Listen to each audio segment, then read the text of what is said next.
Be Your Best You, the Passionate to Purpose podcast with David Delaney. Good morning and welcome to this episode of Be Your Best You, the Passion into Purpose podcast with me, David Delaney. This morning I talked to visual artist Rebecca Deegan, who is based in County Laois, and Rebecca works mainly with oil paint and she aspires to create dark, emotive and atmospheric pieces. Her most recent series of figurative works explore archetypal imagery, the subconscious, and parallels between the supernatural and earthly realms.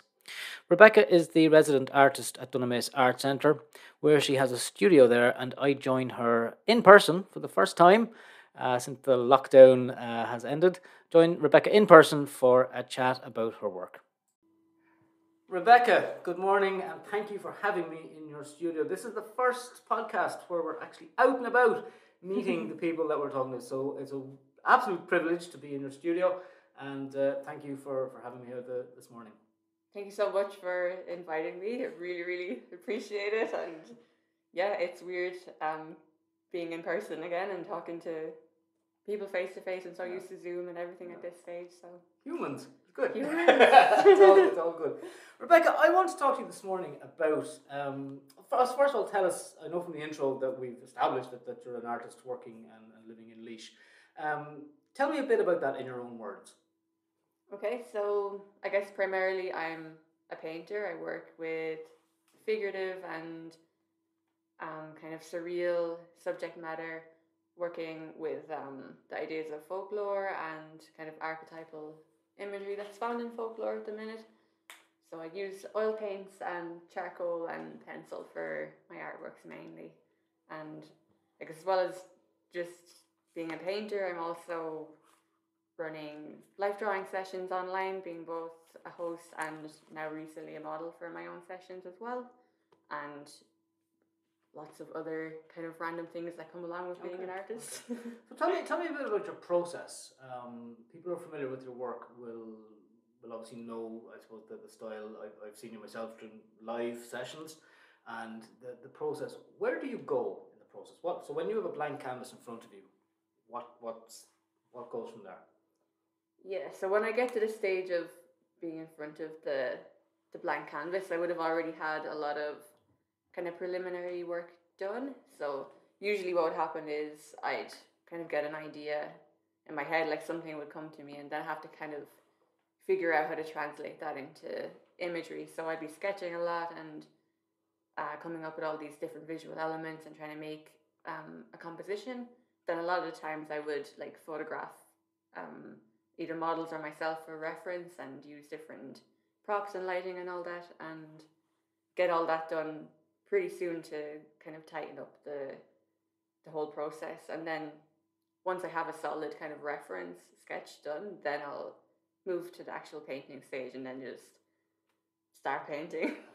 So is there a time, like, do you set yourself a time frame, or do you put goals in place, like perhaps working towards an exhibition, or do you just go for it?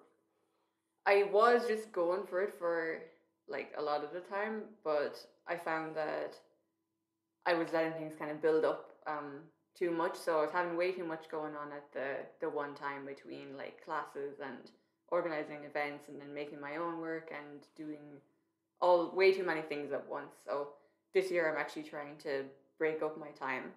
So I have the first kind of part of the year dedicated to my classes and everything, and then just kind of drawing in the time that I have free. And then in the summer I'm hoping to do events and everything, and again just draw in my spare time or paint if I do get a chance. And then towards the end of the year I'm hoping to just hibernate again and winter. Yeah, just turn full hermit mode. So is it, you mentioned that the classes and stuff like that, is there a necessity, is it difficult as a creative, and I've spoken to other people about this, the balance between creative and business? You're a full-time artist, so is it hard to strike a balance to say, I have to make money to do this, and I have to, like, how does that affect your creative process? Like, tell me about that. Yeah, no, it definitely would. I mean, like there's a lot of projects that I'd like to do that either I know I won't make any money from or whatever, and So sometimes I need to just kind of allocate that I can take on so much projects that are not going to have any money for me, and then I have to take projects that will pay me just so that I can actually keep existing and keep going. And live. And live, It's exist in the world, you know. it's all good. Tell me, you've just come back from Iceland. A lot of people came out of the hibernation, let's call it, of COVID and lockdowns and stuff like that. And people got back into, maybe hugging their families and, spending time and creeping out of their houses. Rebecca, you went to Iceland. So tell me about that, how that came about, and what you were up to in Iceland. Yeah, so I've been wanting to do a residency for a long time, and when we were in kind of the height of the pandemic, the first wave, I was looking up places, and like Iceland really appealed to me just because, it's so like isolated, and like the parts that are really remote and everything, and yeah, like obviously a different kind of isolation is voluntary isolation rather than COVID isolation. But yeah, no, it really appealed to me. So I put together a proposal and applied to Fish Factory Creative Centre in the East Fjords of Iceland. And I was lucky enough to get accepted. And then I also applied to the Arts Council, who granted me funding towards residency as well. So I was really lucky with that. And yeah, so I was over there in the centre for the whole month of November and working on a project all to do with Icelandic folklore and kind of the dark undertones and kind of feminist sides of it as well. So yeah, it was kind of organic the way I was working over there. I had like kind of ideas in my head of the stories that I was drawn to in that, but things really kind of let themselves be known to me while I was there, and everything kind of just the place is just magic, and it was very everything kind of came together for me. Is folklore? You mentioned folklore a couple of times. Is folklore? Um, is it something that is? You mentioned the work of the folklore and the Icelandic side of things. Do you notice similarities between the cultures in terms of folklore? Do you see similarities, say, in Irish folklore and Icelandic folklore? Is it something that you're going to expand maybe culturally further and explore other cultures? Yeah, that's definitely in the pipeline. There's definitely similarities because like a lot of the early Icelandic people, like they would have came from Irish settlers as well. Like Irish women were brought over as slaves and all that. So there's definitely when it comes to like the dark undertones of the stories, there's definitely overlaps for sure. It's kind of the same with a lot of the different folklores from other places, and I find that really interesting. And it kind of just leads back to like archetypes that came from like an untraceable part of time and just carry on through the generations, which I just find really interesting how they're translated in other cultures and imagery. So definitely it's something I'm going to look more into. Tell me a bit about the piece. You have a piece on social media at the moment, which is very, very striking, and you can see the Icelandic. You can see the hints of the Northern Lights in there. Tell me a bit about that piece. That's gaining some traction. I know you're a fan of Instagram and putting pieces online, and people. That piece seems to have struck. It seems to have struck, and people are commenting. Is there an inspiration that there's perhaps religious connotations in some part with the Virgin? Tell me a bit about that piece, and we can put that piece on the link to the Instagram in the bio. Yeah, so that piece is called Mea Norðurljósa, and it means Virgin of the Aurora. And yeah, so that was kind of the main piece that I was working on for the first half of my residency. And it's different kind of to the normal stuff that I would do just because I had so much more time and everything. So I was able to put in so many different elements and take my time in the pre-painting stages and everything. But yeah, so that piece is based on an Icelandic folklore story. So basically, what would have happened like back in ye old day was if a woman had fallen pregnant and couldn't keep the child for whatever reason, out of shame or God knows how many reasons there would have been, but a lot of the time, the woman would have ended up just going out in the middle of the night and wrapping their child in cloth and leaving the child out to kind of freeze overnight and die of exposure. And what would happen then, which is going to be shown in the next painting, is the child would come back as a spirit called Útbardar, and that kind of takes the form of the baby's skull and the body of a bird, and the plumage would be the same color as the cloth it was wrapped in. And then this Útbardar wants to be reunited with its mother, and will kind of hunt her down and torment her until she kind of succumbs to insanity. So that's kind of the story behind that. Light stuff, like that. Very light, like heartwarming, uplifting. It's fascinating because you can see the imagery that's in it. It's just, it draws you in, and you can just see. And obviously art is subjective, people see different things and different things, but it's just, there's something magical, and you said that yourself, there's something magical, and you can see that particularly in that piece. So with the Icelandic work, is it a plan to just continue that theme, or are you going to exhibit, or is there a plan in place for that work? I kind of want to build on it for sure. Like, I have a couple of pieces from Iceland that I would like to exhibit, and I have also some sculptures that I made over there as well. So I want to keep going with it and eventually have a little series of like these kind of ones. I kind of want to focus on like Northern European folklore stories in that, because there's quite a lot of overlap there, and they're just very interesting to me, and even just the places themselves are I'm just very drawn to them at the moment. So that's what I want to keep doing for now. When you do an exhibition, is it hard when you're painting cells to give it away? Sometimes, yeah, when you're not actually expecting it to go so soon, Like, I had one actually that sold at Port Ireland Arts Festival, and I wasn't expecting any of my work to sell. And it was a new painting, and it was the first time I'd shown it and everything, and I just wasn't ready. But it went. No, you're not getting this. I didn't even get the person's name. Like, he just like walked out the door with it like under his arm, and actually, like, I think no one was really expecting me to sell it, because someone came over to me and they were like, Rebecca, do you know that man just like walked out with your painting? I think they thought that he robbed it. When you said, it's interesting you say I didn't expect it to sell. Why do you say that? Is it a personal thing that is it a piece of you that you're not ready to give? Like, what is that? When you say that, I'm not ready to give this away, what is that? I think that might be it. I don't really know. Like that piece was like a self-portrait, like kind of like a grotesque kind of self-portrait. So I just wasn't expecting it to sell, But yeah, I don't know. You're happy you did. It's all good. I've often wondered that when I talk to artists. I know a lot of people work.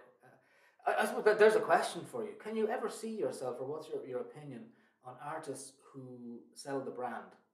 You see it on cushions and mugs and all that kind of stuff, and we won't mention names, but we all know, and it's not a judgment, but it happens. Could you ever see yourself doing that? Or what's your thoughts on that? I think the main thing that would be stopping me is that it'd be a lot of time, like, to kind of set all that kind of stuff up, and then I don't know. It's not something really that's on my radar to do. I don't think my work really would go on cups. Maybe like for like 1 in a million people might buy it. Like, I don't think it would be worth my while in particular. Okay. Like, lots of artists have like cute things that like would go really nice on cups that I would like probably buy myself and that kind of thing. But I don't think anyone's gonna buy like the Virgin of the Aurora on a cup. You never know. You just don't know. So a typical day, right? So when you wake up, is your brain always going with ideas, or do you with process? So what you're working here, obviously in the studio, and do you come and okay, I will work today from to and from, and that's it, or is it a 24/7 process? Is it hard to stop the process? Yeah, it's very hard to stop the process. Like, I'm trying to kind of give myself a break and set kind of boundaries that, like, no admin after like a certain time, and stop having your mind racing at night with like all these stupid ideas and that. Like, but I mean, no, there's I'm not a very organized person, I guess, but I'm trying to like do my best with it and keep it under control. But yeah, no, it's pretty nonstop. What's the best part about being you? Be me, Jesus. Um, Sorry, give a few easy questions first. yeah, I know, right? Straight into the hard stuff. I don't know. I guess I'm gonna have to cut out all this silence. I don't know. I guess kind of just not having, not letting kind of the fear of like stupid crap hold me back. And I don't know. I feel like I've grown a lot as a person the last few years, and I'm kind of proud of that. And yeah, I'm happy enough with like where I am and that. So I don't know. Okay, okay. Yeah. It's interesting because it's a lot of people, creative people particularly, they find it hard in an ownership of certain aspects. Like you mentioned, the work, it's hard to give away. It is a little piece of you. Is there any particular? Do you find? I mean, I suppose the shadow side of that. What's hard about being you as an artist? What are the difficult parts? I guess I'm a pretty hard like to live with person in my own head, anyways. So yeah, I guess the fact that like it never stops is quite hard. You never because and it's not a bad thing either. Like obviously doing art like as what you do for the main thing is an absolutely amazing thing, and I'm very lucky to have that. So yeah, but I wish I could turn off my mind. I think that would be great. Okay. That's quite a hard one to live with. If I could just let you inside here, you'd see what I mean. we see parts of it, and I'm very grateful to be part of that. It's something. If somebody came to you tomorrow and said, "I'm going to buy all your work and there's a job for life in I don't know a bank," would you take it? Jesus, no, that would be the worst offer ever. Like, I'd probably only get like a few grand out of paintings and then be stuck in a bank. kind of offers that. just yeah, it's interesting. Ever consider? Would you? No. Good. Okay. Jesus, like, oh my God, that'd be the worst thing for everyone. Like, I can see you working in a bank. Not. Yeah, fuck up everything like that. Wrong button. Don't press that button. What did you want to be when you grew up? I actually wanted to be a vet. Why? As I love animals, and I still do. Like I care deeply about animals, but I think I'm too soft. I'd cry, like at the slightest thing. Like if I see an animal in pain, like I'm seeing that every day. I wouldn't. I think vets are like extremely strong people because they're so loving and caring. Like, but they have to be strong, like, and have that about them. But yeah, I thought then I wasn't strong enough to do it. Okay. So at what point did you find, was it in school or did you go into the world of, I'm going to call it normies, the banks? Did you go into that world for a while or did you go, like, tell me about that part of life?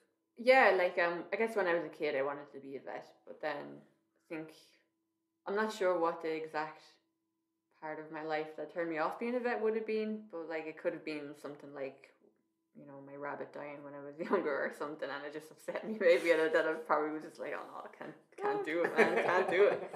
But yeah, like after that, I didn't know what I wanted to do, and I didn't know all the way through school either, and I didn't even do art in school. I did all different subjects, but I did the PLC course in Abbey Leaks afterwards, and that kind of, I've just been doing art related stuff since then. And do you think that potentially helped you by avoiding, let's call it the box of doing art in school? Do you think that potentially helped you? For sure. Like, I mean, yeah. Oh, definitely. Like, because I mean, you can be so easily turned off things in school and everything. So I'm definitely glad I didn't do it. Would you ever become an art teacher? I know you do the drawings and stuff, but not in a school sense, because like you're stuck to the curriculum, like, and I'm not good with kids either, like, and I've tried it, like, with kids classes and that, like, and some, like, I see kids as just people, like, and sometimes you know, you clash with people, like, you know, you clash with kids, like, and, you know. Yeah. There's rules there. Yeah, there's rules. You can't just, if someone's being an asshole in a kids class, you can't just tell them to get out. Yeah, that'd be interesting. I think you make a great teacher, and you do. I mean, the work you do with, I know it's changing from the lockdown life drawings to the lockdown, not lockdown, life drawing emporium. Life drawing emporium. Yeah, lockdown emporium would be a bit dark. Yeah, that'd be strange. Like prison. How do people do you get a mix of people? My own I suppose my prejudice. I always think in like if I was doing nude portraits. Ah, God. Do you get giggly people, or do you get is it frowned upon to giggle when you see? Oh my God, it's totally frowned upon to giggle. Like, how would you feel if you were like so vulnerable, like, you know, on the internet as well, like, and someone's just there like. Oh my God. But what is that? What is there a taboo still about the naked body? And I know some of your work you do nudes and stuff like that. What kind of reaction do you get when you put up a nude painting or a self-portrait or something? Do you get people saying, "Jesus, Rebecca, you know, fair play to you," or do you get people saying, "Jesus, Rebecca"? What kind of reaction do you get when you do that kind of work? I used to get like some disgust from people, but that doesn't really happen anymore. Like, a lot of the times, yeah, some people are like, "Geez, fair play to you, very brave, like, to be doing that," and I'm just like, it's normal, like, you know, everyone has a body and all this, like, and then sometimes I'd get very unwanted reactions where, like, men in particular, if they see that, like, you put up a nude painting, they just take that as an excuse to message you and obviously think that, like, you're interested in them somehow. You know. But yeah, that's kind of overall the reaction is always fine, like, and I think people are becoming more open-minded in that, even. Yeah. Do you think there's not a problem, but do you think with the body, like, we live in our heads a lot? You mentioned that even yourself, you live in the head a lot in the processes. Do you think over the years that our body, we've become disconnected from our bodies? Yeah. We're painting what we own. We're painting what we have, you know, at whatever way, shape, or form or size. What is that? Jesus, I wish I could answer that, David. Like, I wish I could answer that. But yeah, totally. Even, like, I always feel like that I'm not in my body and that. And yeah, I think a lot of people feel that way and maybe don't even realize it. But yeah, there's definitely a disconnect with bodies and the way that it's seen in art and everything. Like, I mean, some people can just quickly judge a painting or whatever, or a photo or something, without remembering that, like, you also have a body. Like, if you just look down, it's right there. Just for the purpose of recording, we are fully clothed. Yeah, we're fully clothed, but like, you still have a body. Yeah, but it's cold. That's cold. It's cold. So, like, when you look at Michelangelo's David, right? When you look at that, and people go, "That's an amazing sculpture, and that's amazing," and then you get guff online for putting up, you know, a nude. What's the difference? I don't know, and I'm especially frustrated at the moment, actually, with social media. Like, and people have made a very good point about the David sculpture. Like, there's images of that sculpture are, like, totally fine to put up online. But, like, what? And on cups. And on cups. Who wouldn't want that? Exactly. You know? But yeah, like some of the drawings that I've put up, like, that maybe have, like, nipples in them, they'd be taken down, or else, like, completely kind of, like, shadow banned. So, like, they just don't take it down, but they stop its reach so people don't actually get to see it, which is really frustrating. And I see it happening to artists all the time. Like, so they definitely have a vendetta against nipples. Right. There's, like, Facebook against nipples. Yeah. We can't say Spotify or Apple Podcasts against nipples. No, they're all good. We can talk about nipples all we want on these. So that's a moderator in these social media companies saying, "Do you know what? No nipples today."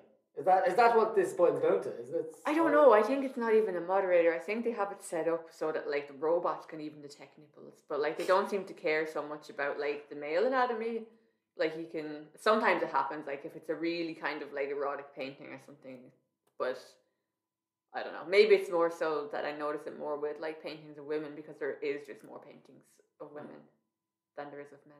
That's interesting, because social media, I know we've spoken about social media before, and it's a necessary thing in so many ways. Could you live without social media for your work? I would love to be able to live without social media for my work, but I don't think anyone would ever see my stuff because I mean that's kind of the main audience that I have. But I think it's the main audience most artists have. So I don't really think it would be possible, unfortunately. I'd love to just get away from all the crap forever. Nipple killers. Nipple haters. Damn nipple haters. It's interesting. Like, so what's the main platform that you would use for your work? It would be Instagram, I would say, is the main one. It's the nicest one still. Like it's becoming a little bit bullshitty lately, but it's not anywhere as bad as Facebook. Like Facebook is just a minefield. And is there? I don't know. Is there a social media for artists? Is there a special? Is there a portal that you guys have, or you think would benefit?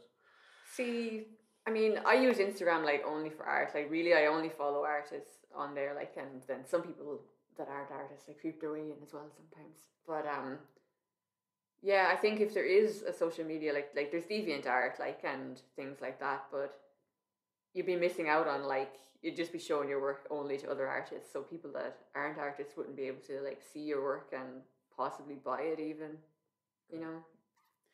Is everybody an artist that just isn't honing their craft?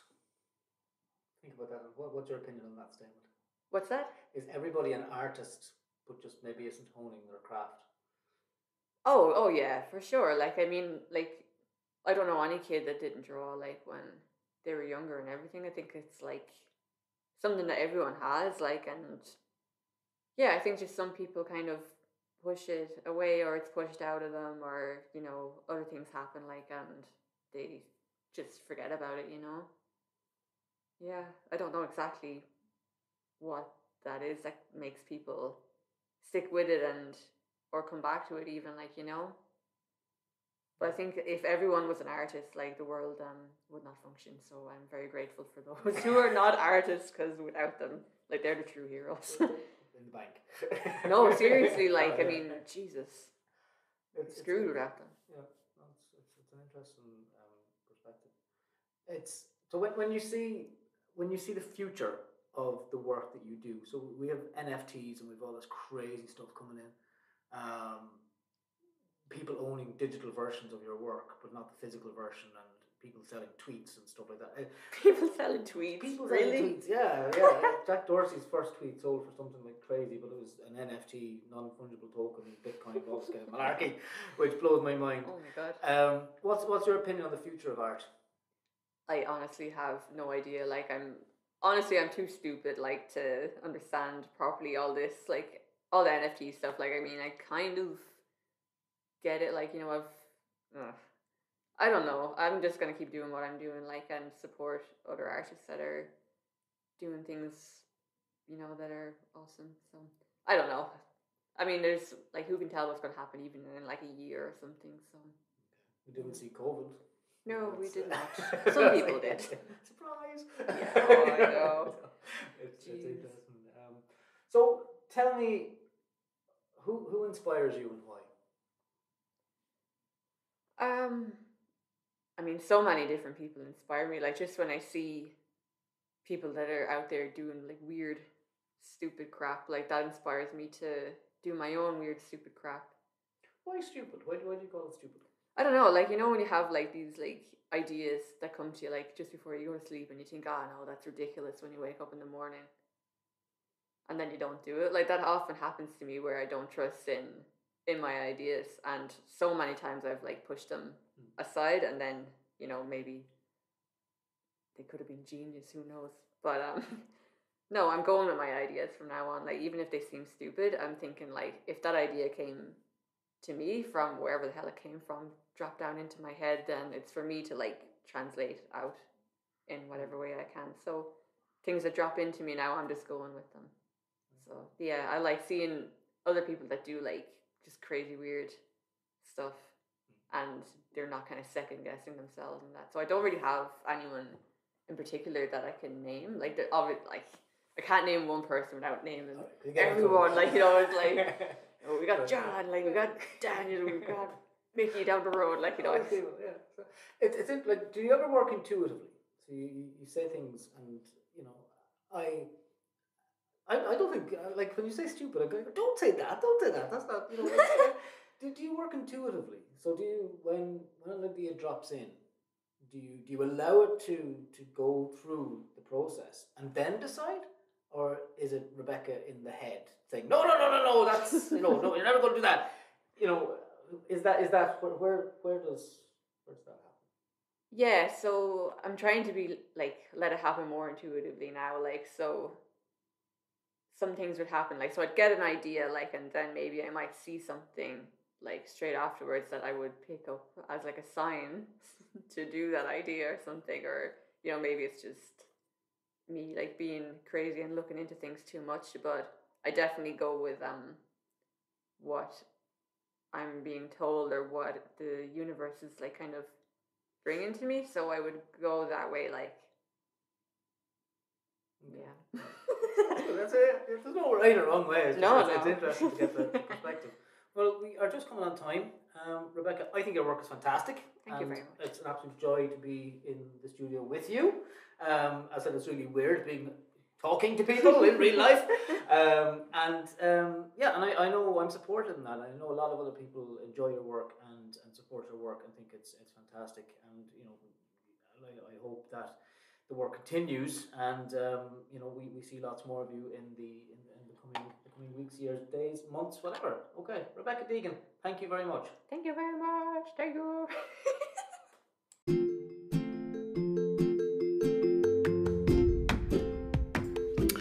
And that's it for another week. Thanks for joining us this morning, and do join us next time on Be Your Best You. Have a good week.